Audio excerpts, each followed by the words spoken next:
All right, welcome to the Prelude 1, first chapter of the first unit. We're going to go through these PowerPoints together, and I'm going to narrate as you look over it so you can have some lecture while you have some notes.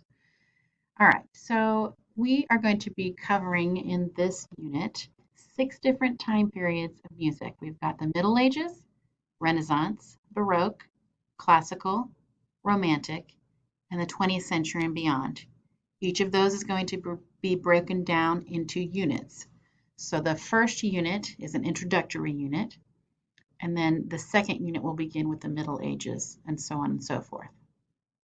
One of the things that I tell my students is that we all listen to music, whether it's the radio, whether it's watching TV, a movie, and hearing something in the background, but we're going to be listening to music in a different way. I want you to become an informed listener. You're going to be listening critically. You're going to be focusing on certain types of listening, strategies to help certain things become more apparent to you, and you're going to start noticing things different than just whether it's good or bad.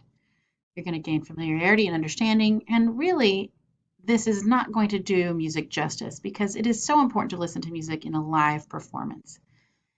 When you are not listening to it in the way it was intended in terms of live, which prior to the 20th century, all music was live because we didn't have the ability to record. And so keep that in mind. One going to have a different feel than you would when you're listening to it live. When you have a recording studio, you can record over things and you can change things and make it just as perfect as you want. With live, it's going to have some unpredictability to it. And so keep that in mind. When you're listening to the music for this course, I would suggest setting aside any distractions and really putting the music in the foreground. We're used to listening to music as a background, but this is going to take front and center stage for you. You're going to start developing musical memory. Just like right now, if I said the song Happy, you could tell me the chorus, because I'm happy. Anyway, you know what I'm saying. So you're going to start developing more musical memory to things that aren't just like a common pop song. You're going to respond objectively and subjectively. In the textbook, you'll find what to listen for, guides. It's going to help you know what to listen for. Instead of getting overwhelmed by an entire symphony, it's going to point you in the direction of things that could stick out for you. And you're going to use these exercises that are provided throughout the book to help you be an active listener. They're called inquisitive. There's a lot of variance in the type of performances you see. If you're going to go and hear someone perhaps playing at a bar, maybe just someone with an acoustic guitar and a microphone, it's going to be much simpler than going to a large performance in a big stadium with lots of lights and dancers, etc.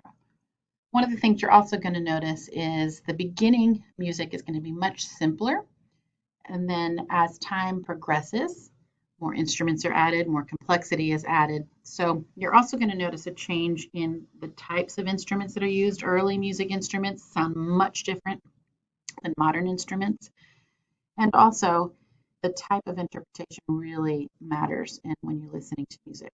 Keep in mind that this is going to be concentrating on Western classical style music. This is not going to be your pop style music. It's not going to be the music that we hear on the radio. This is going to be music as it existed for many, many centuries prior to the mid 20th century.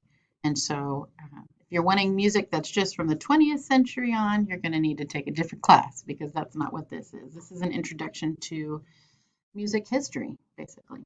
So keep that in mind as you listen. You're going to hear things that you've never heard before. You're going to hear things that are a little strange. You're going to hear things that you probably won't want to listen to again, and other things that you're really glad you listened to and might become one of your favorites in a playlist.